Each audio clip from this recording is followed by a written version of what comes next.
Bonjour à tous, bienvenue en direct de Parlons Placement. On va voir aujourd'hui comment évoluent ces marchés financiers dans un contexte de croissance retrouvée et d'inflation toujours aussi basse. On parlera bien sûr de notre nouveau président et de ses projets fiscaux qui intéressent au premier chef votre épargne. Et puis un invité, en l'occurrence Vincent Rouanel du groupe Amundi qui viendra nous parler d'un montage pour acheter des SCPI à crédit et essayer de reconnaître tous les tenants et les aboutissants. Voilà le programme. On commence tout de suite par notre rubrique consacrée aux marchés financiers.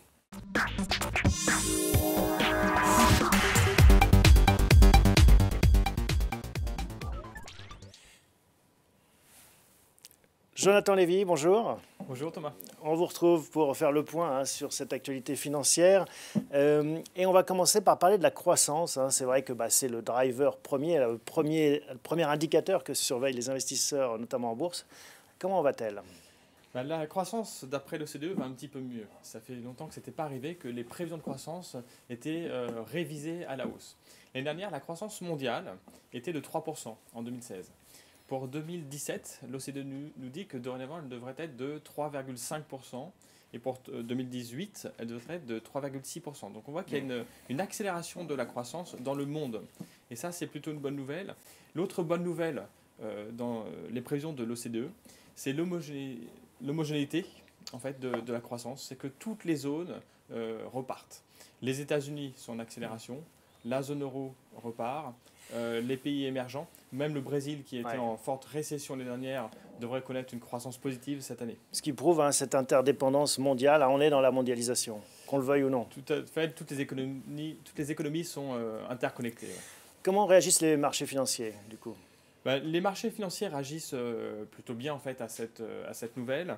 Maintenant, il y a d'autres informations sur les marchés qui pondèrent un petit peu ce flux de bonnes nouvelles. On avait parlé du risque politique, notamment aux États-Unis. Il s'est un petit peu apaisé depuis notre dernière émission. Il y a eu quelques tensions en fait, aux États-Unis, plutôt sur la micro. Je vous avais dit, les marchés américains sont quand même dans des situations assez tendues, les valorisations sont élevées. Dès qu'il y a la moindre mauvaise nouvelle, c'est un impact important sur les marchés. Je donne l'exemple d'Apple. Sur Apple, il y a eu des rumeurs comme quoi l'iPhone 8 pourrait être sur un niveau technologique un peu moins bon que les concurrents. Vu le niveau de valorisation d'Apple, ça a fortement corrigé 8%. L'impact de 8% d'Apple en bourse a un impact mondial. Quand on va à grande vitesse, le moindre écart de volant, c'est sûr qu'on sort de la route. Il ne faut pas se prendre un train à grande vitesse en pleine figure. Alors, on va parler d'inflation également, parce que c'est l'autre chiffre que surveillent beaucoup les investisseurs en ce moment. Oui, beaucoup les investisseurs. Pourquoi ? Parce que les banques centrales regardent beaucoup l'inflation. C'est le critère numéro 1 des banques centrales, c'est l'inflation. On en est où en termes d'inflation alors ? L'inflation, ça c'est l'autre pilier en fait de la conjoncture. C'est que paradoxalement, c'est surprenant, mais l'inflation régresse. Alors qu'en phase d'accélération de la croissance, on s'attend à ce qu'elle remonte. Là, l'inflation régresse. Alors, il y a plusieurs aspects. D'abord, l'inflation est très corrélée au prix des matières énergétiques. Le pétrole régresse, on l'a vu. Donc ça, c'est un impact négatif sur les prix. Au-delà de ça, l'inflation sous-jacente. Or, matières premières, l'inflation sous-jacente régresse. C'est le cas en Europe, c'est le cas aux États-Unis. Alors, c'est encore plus surprenant aux États-Unis. Oui, donc malgré ce contexte de croissance, c'est un paradoxe. C'est un paradoxe parce qu'on est en phase d'accélération de la croissance et c'est un paradoxe dans des économies, comme je le disais, aux États-Unis et en Allemagne. C'est le plein emploi, où c'est le plein emploi. Comment ça s'explique ?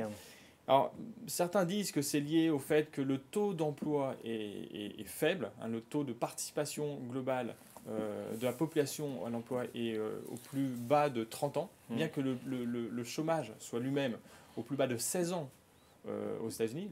Donc le taux de chômage est à 4,3, mais le taux de participation donc de la population qui est en âge de travailler au marché de l'emploi, il est autour de 62-63%, et ça c'est un taux qui est historiquement bas. Maintenant, mais je vous sens dubitatif quand même sur cette explication. Oui, parce que c'est quand même très étonnant malgré tout que l'inflation ne reparte pas dans ce contexte. Est-ce qu'on ne peut pas imaginer que ce soit lié à des phénomènes comme Internet, qui sont déflationnistes en eux-mêmes, c'est-à-dire que vous avez une comparaison permanente sur les prix, vous avez un prix de marché pratiquement sur tous les biens ou services ? c'est une explication, effectivement, mais c'est pour l'instant des théories. Personne n'est Donc on n'a pas encore la clé là-dessus. On n'a pas la clé là-dessus. En tout cas, il y a une explication des banques centrales. Et la Fed, qui a parlé la semaine dernière, elle donne sa vision de cette situation-là, qui est assez surprenante, elle aussi. En fait, la Fed nous dit que l'inflation va repartir. Elle a remonté les taux, on s'interrogeait lors de notre dernière émission, elle a remonté les taux, donc ça s'est fait, hein, plus 0,25, on est à 1,25 aux États-Unis, et elle nous dit qu'elle va continuer à relever les taux une troisième fois cette année, peut-être une quatrième fois, et qu'en 2018, elle relèvera encore 3 fois les taux au moins. Donc ce qu'elle dit, c'est qu'il y a une inflation masquée qu'on ne voit pas encore, Exactement. mais qui va arriver. Donc elle ne démontre pas comment, mais elle croit fortement en fait à l'inflation. Alors certains disent, une explication, c'est qu'on regarde le nombre d'emplois qui est non pourvu. Et les emplois non pourvus aux États-Unis sont en forte hausse en fait. Donc ça pourrait signaler une tension sur les salaires pour qu'on arrive enfin à trouver des gens qui acceptent ces emplois-là. En même temps, donc on a vu que les zones de croissance étaient à peu près également réparties partout dans le monde. Mais du coup, là, il y a un écart qui se creuse entre la Fed, hein, qui continue à remonter, et puis la BCE qui, elle, est beaucoup plus calme. Hein. La BCE est plus calme. Alors, on n'est pas non plus au même niveau dans le cycle économique. Hein. Les États-Unis sont en avance par rapport à nous dans le cycle économique. Donc ça peut expliquer qu'ils sont en avance pour relever les taux. Mais c'est vrai que la BCE, malgré tout, elle est beaucoup plus patiente. Et la Fed a un peu surpris les marchés. Et c'est ça qui est étonnant, c'est que les marchés ne croient pas en fait, au discours de la Fed. Suite au changement de ton et à la hausse des taux à court terme, les taux à long terme ont baissé. Ouais. Alors qu'ils auraient dû remonter. C'est-à-dire que les marchés pensent que la Fed se trompe. Les marchés pensent qu'à terme, la Fed va devoir réviser en fait, son scénario de croissance, son scénario plutôt d'inflation. Quelle perspective vous voyez? Donc, on a tracé un peu le paysage, là, on a dessiné le paysage. Vers quoi on va? Alors, on a une situation en fait, qui est globalement quand même très favorable, où on a une accélération de la croissance et une inflation qui ne repart pas. Ça, c'est quand même un cocktail ultra favorable pour l'économie, pour la consommation en fait. C'est le pouvoir d'achat des gens qui va augmenter, et donc c'est plus de consommation, c'est plus de croissance, plus d'investissement, moins de chômage. Donc c'est un cocktail qui est favorable. À l'inverse, en Grande-Bretagne, on a exactement le scénario inverse. On a 2,9% d'inflation et une croissance qui est en train de baisser à 1%. Ouais. Plus d'inflation que de croissance. La BOI, la Banque d'Angleterre, nous dit qu'elle est obligée elle va devoir réviser les taux à la hausse pour freiner l'économie qui est déjà en phase de décélération. Ça, c'est défavorable. Bon, on y perd un peu son latin, hein. Ça va dans tous les sens. Donc favorable. On va essayer de restructurer ça. Alors. Voilà, l'épargnant, il investit sur quoi en l'occurrence? Alors, il y a, pour les marchés actions, donc je le disais, c'est un cocktail quand même qui est favorable. Et on le voit, en fait, les investisseurs quand même continuent d'aller sur les marchés de la zone euro.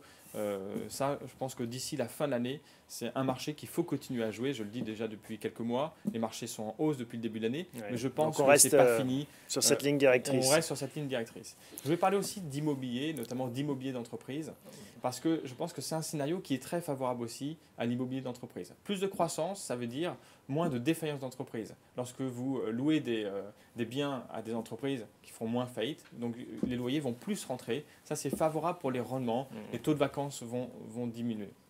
Et puis, souvent, on parle de hausse des taux, mais certains disent que ça peut être un risque sur l'immobilier. Ça peut faire baisser le prix de l'immobilier. Si les taux montent de 1%, ça peut faire baisser de 7-8% le prix de l'immobilier. Bien sûr. Je ne pense pas qu'il y aura de hausse des taux, compte tenu du discours de la BCE. En tout cas, il n'y aura pas de hausse des taux tant que l'inflation ne repartira pas. Et si l'inflation repart, de toute manière, l'immobilier en profitera, puisque les loyers sont indexés sur l'inflation. Donc ça, ce n'est pas un scénario qui est défavorable à l'immobilier, au contraire. Donc pour les marchés actions, comme pour l'immobilier d'entreprise, ça reste un bon moment pour investir aujourd'hui. Bon voilà, on retient ce message. Actions d'un côté, immobilier, notamment d'entreprise de l'autre, qui sont donc vos placements favoris à l'heure actuelle. Ouais. Merci beaucoup, Jonathan. On se retrouve très bientôt, avant les vacances. À très vite. À bientôt.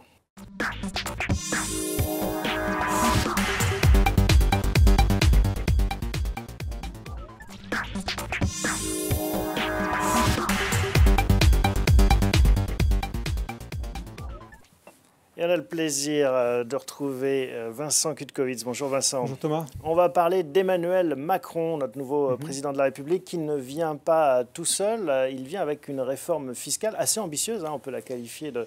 Il veut faire bouger les lignes. Il veut faire bouger les lignes. On ne sait pas encore très bien précisément ce qui va se passer. Maintenant, on a quand même de plus en plus d'informations. Il y a eu pas mal de déclarations. On avait déjà fait d'ailleurs un point avant les élections sur les perspectives de réforme. Maintenant, on sait à peu près le calendrier et on sait dans les grandes lignes ce qui devrait se passer. Avec une philosophie finalement assez forte, telle que moi je l'aperçois en tant qu'observateur. Il faut relancer, finalement favoriser à nouveau l'investissement en capital. C'est ça qui permet de financer les entreprises et derrière les entreprises, les emplois. Il faut essayer de rééquilibrer, de lutter contre la rente. Donc ça, c'est plus le volet immobilier. Et puis aussi essayer de rééquilibrer le déséquilibre générationnel. Je sais que les retraités qui entendent ça, et il y en a beaucoup qui nous écoutent, n'aiment pas entendre ça. Mais c'est vrai qu'ils sont quand même nantis par rapport aux plus jeunes générations qui ont plus de problèmes. Et donc il y a cette volonté aussi de rajeunir un peu l'équilibre.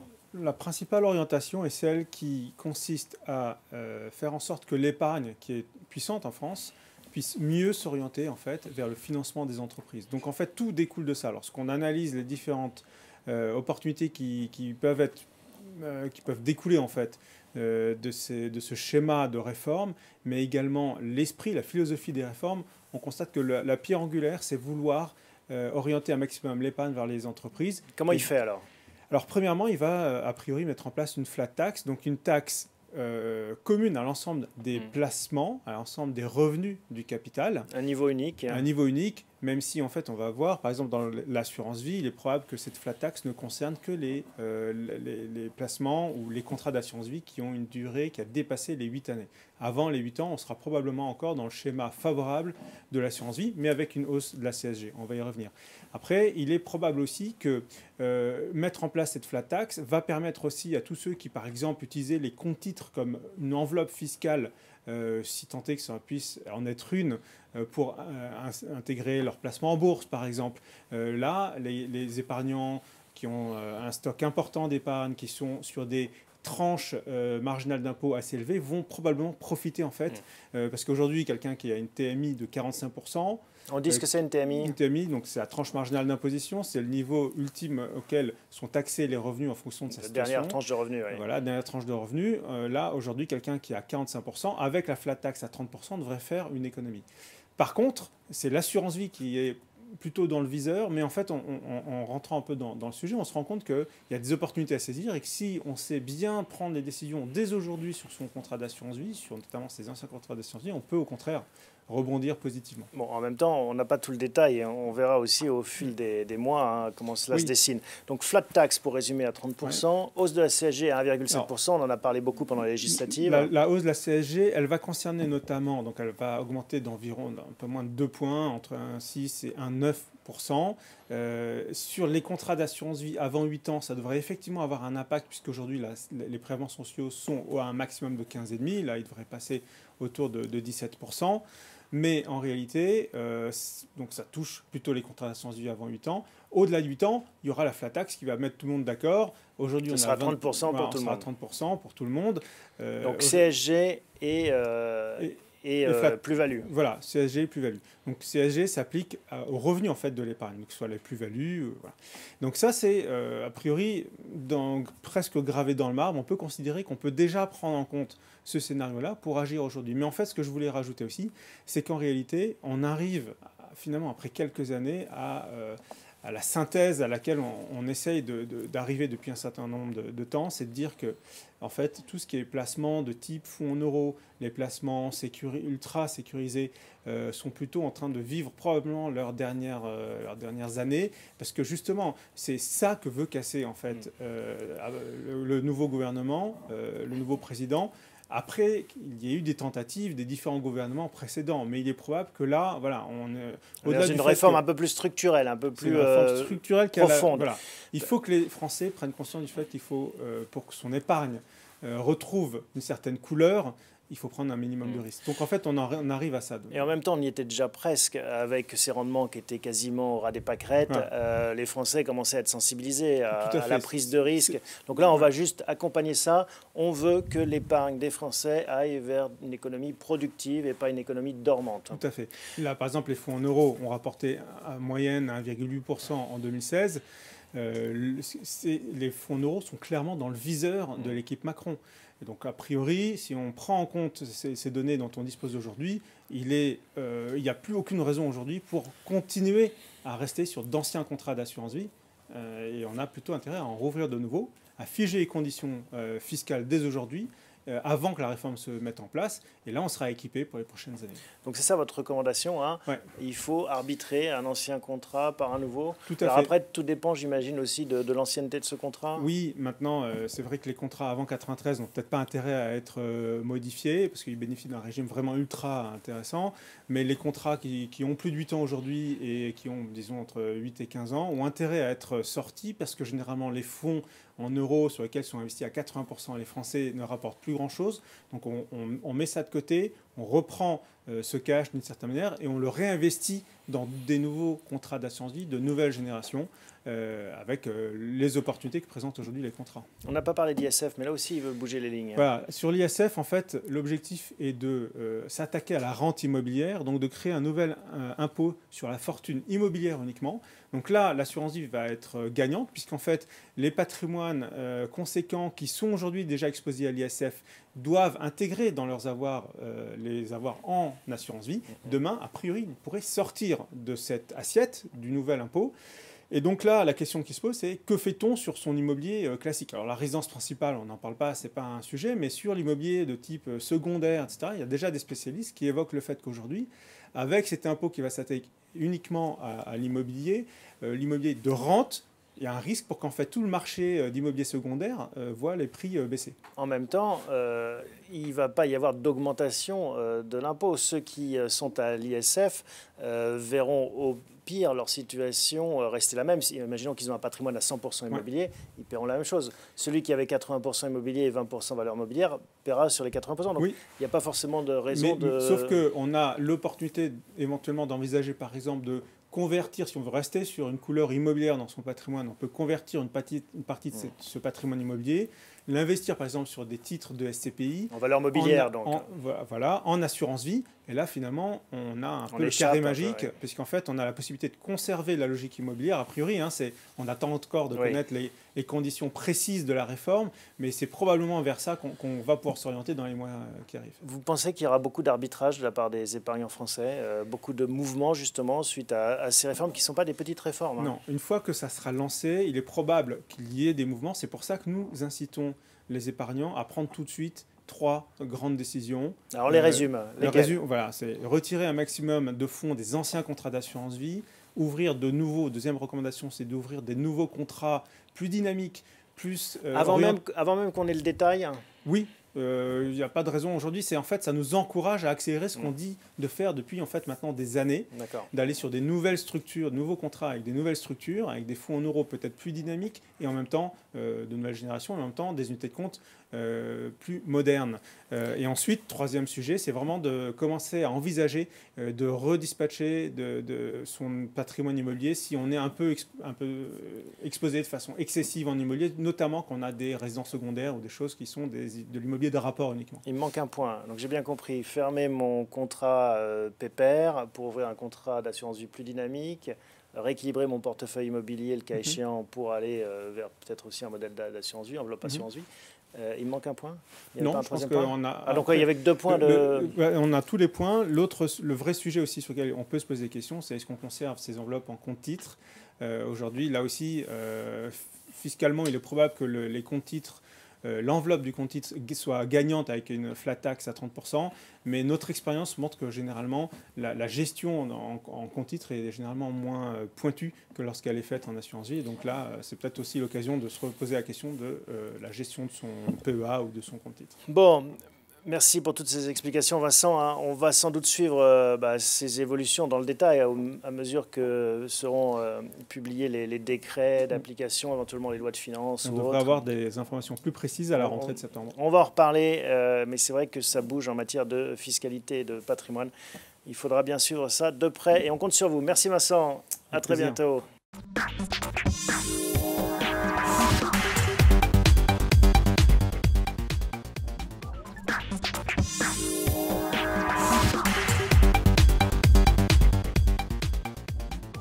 Alors, on continue. Je rigole parce qu'on a le plaisir de retrouver un autre Vincent Wanel du groupe Amundi. Bonjour Vincent, on est content de vous accueillir. Mais c'est vrai, vous êtes l'un à côté de l'autre, mais vous pouvez respirer quand même. Il faut que ça reste amical. Alors, SCPI à crédit, c'est ce que vous allez nous présenter tous les deux. SCPI à crédit, ça veut dire quoi, Vincent? Alors, quand je dis Vincent, c'est un petit blanc. Celui qui veut. Alors, on va laisser peut-être parler le gestionnaire de patrimoine tout d'abord. En fait, déjà, l'enveloppe SCPI, c'est un titre financier qui permet d'investir en direct sur de l'immobilier, généralement de bureaux. Alors en direct, ça veut dire qu'en fait, on est vraiment détenteur de parts de sociétés immobilières. C'est-à-dire qu'il y a des vrais immeubles derrière. Il y a des vrais immeubles qui sont gérés par une société comme Amundi, par exemple. Et ensuite, ce qu'on va décrire ici, c'est la possibilité d'acquérir ces parts de SCPI, généralement très diversifiées, avec un risque mutualisé, etc., géré par une société experte dans le domaine. C'est la possibilité d'acquérir ces parts de SCPI à crédit dans les conditions actuelles. Donc j'emprunte finalement, je vais emprunter 100 pour acheter 100 de SCPI. C'est ça le bon ratio, 100%? Le principe, c'est qu'effectivement, vous avez précisément dans l'offre de CACF, par exemple, même si je ne sais pas si on a le droit de les citer, mais c'est trop tard maintenant. Voilà, l'offre est à 92% à financer. Il faut donc apporter 8% de cash dans l'offre. Les taux de crédit sont compris entre 2% sur le très court, le 5 ans, et qui peut monter jusqu'à 3% sur le 15 ans. Voilà. Pour un rendement, on le rappelle, d'une SCPI moyen. Les SCPI en 2016 ont rapporté autour de 4,6% SCPI d'entreprise, donc de bureaux. Ouais. Donc on voit qu'on a un rendement qui est supérieur au coût du crédit, mais en réalité, lorsque on monte ce genre d'opération, il faut avoir en tête qu'il y a un effort d'épargne à réaliser. Oui, c'est pas un jeu, c'est pas la martingale, c'est-à-dire que ça ne me finance pas cette opération complètement Là-dessus, j'attire d'ailleurs votre attention sur le fait qu'on voit beaucoup de publicités qui évoquent le fait qu'on peut avoir des SCPI qui apportent 6% d'un côté et des coûts du crédit à 1%. Aujourd'hui, ça n'existe pas, ou en tout cas, si ça existe, c'est-à-dire qu'il y a un risque important sur les SCPI parce que 6%, c'est pratiquement 2 points au-dessus du rendement moyen des SCPI. Donc ça veut dire qu'on prend un risque en termes de rendement et de capital d'une certaine manière. Et d'autre part, des coûts du crédit à 1% aujourd'hui, ça reste quand même illusoire. Mais Vincent, quel est l'intérêt de faire ce montage ? Alors l'intérêt, c'est que déjà, vous allez toucher une partie de votre clientèle qui est pas toujours capable de mobiliser énormément de cash tout de suite. Donc vous avez la possibilité aujourd'hui, vous avez un marché des taux qui est très attractif. Donc vous en profitez tout simplement. Et dans la mesure où l'immobilier de bureau, comme vous l'a dit tout à l'heure Vincent, tourne entre 4 et 5% de rendement. Alors j'insiste même sur il a parlé tout à l'heure de 6. 6, c'est effectivement de ce qu'on appelle les stratégies très opportunistes dans lesquelles vous allez investir typiquement dans des plateformes logistiques, des choses comme ça, sur lesquelles il y a un fort risque. Effectivement, il y a de forts rendements, un fort risque. Et ça, ce n'est pas forcément la stratégie, en tout cas, que fait Amundi Immobilier aujourd'hui. On le sait, le ratio rendement-risque, il est corrélé. Ça reste la règle numéro 1 de l'épargne. Si les taux restent bas, on en a parlé un peu avec Jonathan en première partie, pas trop de danger d'inflation en zone euro pour l'instant, des taux bas, et que les rendements baissent. Et même si les taux commençaient à remonter, qu'il y ait ce mouvement de hausse des taux, comme c'est le cas aux États-Unis, là, on se retrouve avec un effet ciseau négatif. Il y a un danger. Alors, le rendement, c'est quelque chose d'assez... il faut un peu tordre le cou à ce concept-là, parce que le rendement, c'est quoi? Finalement, c'est le dividende que vous allez encaisser tous les trimestres, généralement, sur le prix de la part. Donc, si le prix de la part, effectivement, augmente, le rendement, mécaniquement, si le dividende, lui, ne bouge pas, le rendement, mécaniquement, va baisser. Mais vous avez déjà tous les clients qui sont déjà investis dans les SCPI qui, eux, regardent pas tellement le taux de rendement, mais finalement le montant en euros du dividende. Et ça, c'est le point important. Et donc, notre approche, en tout cas chez Amundi Immobilier, elle est très clairement focalisée sur les 3 règles qu'on connaît dans l'immobilier, l'emplacement et l'emplacement, pour pouvoir justement pérenniser les revenus et les pérenniser comment? En encaissant un maximum de loyers dans des immeubles bien placés avec de bons locataires. Alors justement, à propos de ces 3 règles d'emplacement, au bout d'un moment, tout le monde veut le même immeuble. Ça fait artificiellement ou pas, d'ailleurs, monter les prix. Enfin, la question, c'est est-ce qu'il y a un risque de bulle derrière ça? Alors effectivement, il y a de plus en plus d'acteurs qui taxent d'ailleurs les SCPI de faire monter les prix. Alors je rappelle quand même que les SCPI, c'est 5 milliards d'investissements l'année dernière, ce qui est conséquent en 2016, mais ça ne représente que 16% des investissements globaux dans l'immobilier. Donc on ne peut pas taxer les SCPI de faire monter excessivement les prix des Même si l'immobilier. ces 16% vont s'investir sur ces mêmes emplacements, enfin, vous dites, pour vous, Alors, ce n'est pas un danger de pas surchauffe? Pas forcément, parce que vous avez des stratégies différentes. Les acteurs qui sont les promoteurs les plus importants, les acteurs type comme Amundi Immobilier, vont essayer de se focaliser sur des actifs de grande taille. Car sur ces actifs de grande taille, vous avez assez peu de concurrence. Et quand je parle d'actifs de grande taille, c'est des actifs qui peuvent dépasser le demi-milliard d'euros. Donc là-dessus, il n'y a pas tellement de concurrence et donc il y a un effet prix qui est plus raisonnable. J'ajouterais quand même que, pour faire le lien avec la première partie de l'émission aujourd'hui, on voit que l'activité économique, surtout en Europe, est soutenue. Elle résiste bien et aujourd'hui, elle est plutôt en train de s'orienter de façon positive. On évoquait le fait avec Jonathan qu'a priori, tout ça est plutôt bon et pourrait entraîner justement un inversement de la tendance qu'on a constaté ces dernières années, qui était une baisse des loyers. Et là, on pourrait envisager, c'est une question que je pose même à Vincent, est-ce qu'aujourd'hui on a des signes sur une remontée des loyers déjà, ou est-ce que c'est des choses qui sont encore trop tôt pour être observées? Alors l'inflation, c'est toujours une bonne chose pour l'immobilier, parce que de toute façon, vous pouvez faire répercuter à terme, c'est pas immédiat, mais sur le bail, sur le loyer, vous pouvez faire répercuter l'inflation. Alors, il y a quand même un autre sujet, c'est aussi le fameux taux de vacances. Et le taux de vacances, aujourd'hui, il est historiquement bas, puisqu'il a encore baissé de 0,5 par rapport à l'an dernier. Donc on est à 8% de taux de vacances en Europe aujourd'hui.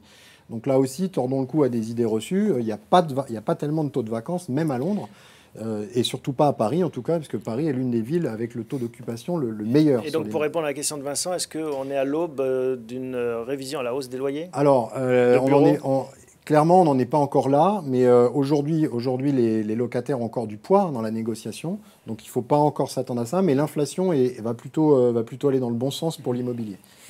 Comment est-ce que vous cherchez à optimiser le rendement pour vos clients? Comment est-ce que finalement, c'est votre rôle d'aller au maximum de ce que vous pouvez faire? Alors je précise, moi je ne suis pas le gérant, mais en Oui, tout cas, on parle d'Amundi là. Sur l'approche qu'on a, aujourd'hui, c'est très clairement de s'orienter. Alors on a ce qu'on appelle des stratégies plutôt de cœur et de cœur plus. Ça veut dire quoi? Ça veut dire qu'on essaye de promettre, en tout cas à nos investisseurs, de toucher entre 4 et 5% de rendement chaque année. Pour ce faire, on fait quoi? On investit plutôt dans des actifs vraiment cœur de Paris. Ça, c'est vraiment le cœur des allocations, notamment dans Rivoli Avenir Patrimoine, la SCPI la plus connue. Et également, on essaye aujourd'hui de plus en plus d'investir en Europe, sortir des frontières. Et donc, ça commence par les Pays-Bas et l'Allemagne, dans lequel vous pouvez avoir un taux de rendement supérieur. L'Allemagne, c'est assez vertueux comme pays, puisque vous avez 5 zones d'investissement. En France, si vous voulez faire de l'immobilier de bureau, vous avez une seule zone, c'est Paris et l'Île-de-France, si vous voulez vraiment avoir de la profondeur sur ce marché.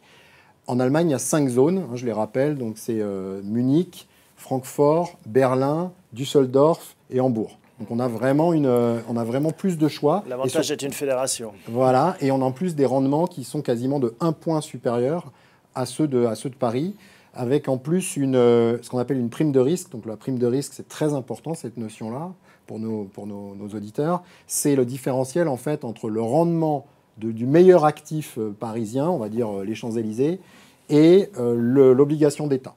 Et donc aujourd'hui, on a encore une prime de risque attractive. Et cette prime de risque, quand elle est très proche de zéro, généralement, c'est plutôt un indicateur de ne pas aller sur l'immobilier. On a tout dit? Un mot encore de conclusion? Une petite synthèse sur en fait, pourquoi investir aujourd'hui en SCPI à crédit. On a regardé le marché, on a regardé un peu le mécanisme des SCPI. Je rappellerai quand même quelques éléments majeurs. Premièrement, c'est la possibilité de se constituer un patrimoine avec des risques mutualisés sur un nombre de biens diversifiés, importants, gérés par des professionnels, la possibilité de déduire les coûts de l'emprunt, en fait, fiscalement, c'est intéressant également. Donc tout ça, il y a 2 éléments qui aujourd'hui nous poussent à considérer que en profitant de ce que nous, on anticipe comme étant quand même un point d'inflexion sur le marché immobilier. C'est-à-dire qu'on a pu penser qu'il y avait une bulle à un moment. Aujourd'hui, les signes de l'économie sont plutôt encourageants. Donc, pour nous, les nuages s'éloignent et donc il y a vraiment une opportunité aujourd'hui pour conserver un rendement à son épargne, un rendement pour son épargne attractif, bien au-dessus de ce que peut offrir par exemple un fonds euro, même si on n'a pas les mêmes garanties. C'est vraiment d'aller sur des SCPI à crédit, ce qui permet notamment à des plus jeunes, des foyers plus jeunes, de démarrer en termes de constitution de patrimoine aujourd'hui. Merci à tous les deux pour ces explications très complètes. On se retrouve pour un prochain numéro de Parlons Placement juste avant les vacances. Ce sera le 11 juillet en direct à 18 h. Merci à tous de votre fidélité. À bientôt. Merci. Merci.